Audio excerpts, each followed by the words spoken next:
In today's video, I'm going to teach you how to edit and change the default homepage settings on HubSpot. Editing your default homepage settings in HubSpot can help streamline your workflow by ensuring you land exactly where you need to each time you log in. Let's dive into the step-by-step process together. First, we're going to start by heading over to HubSpot. If you're not already logged in, make sure to enter your credentials and access your account. Once you're on your HubSpot dashboard, let's move to the next step.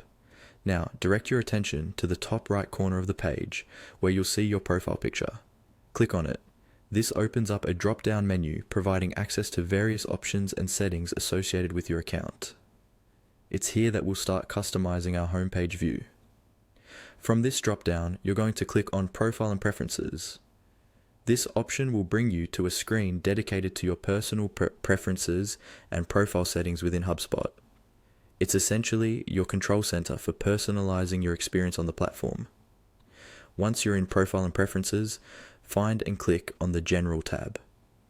Located conveniently at the side, the General tab encompasses a wide range of settings you can tweak to better suit your needs. It's an area you might want to explore fully if you're looking to personalize other aspects of HubSpot as well. Now that you're in the General settings, look for the Pick a Default Homepage section. Click on it, and you will be presented with a list of homepage options that you can set as your default. This is a valuable feature since selecting the right default page can save you time by giving you immediate access to the specific HubSpot tool or area most relevant to your everyday tasks.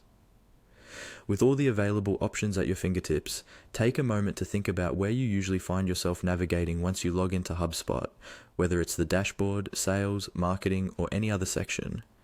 Choose the one that makes the most sense for your daily operations. Remember, the goal here is to have a seamless experience that enhances your productivity and efficiency. Once you've made your selection, don't forget to save your changes. It's easy to overlook this final step, but saving ensures that your preferences will be applied the next time you log in. This small action confirms that when you log back into HubSpot, you'll land directly on the page you've set, making your workflow as smooth as possible. And there you have it. By following these steps, you'll have effectively edited and changed your default homepage settings on HubSpot. These straightforward adjustments not only personalize your user experience, but also enhance it by reducing the navigation time to reach your most used tools. Thanks for watching, and be sure to stay tuned for more helpful HubSpot tutorials.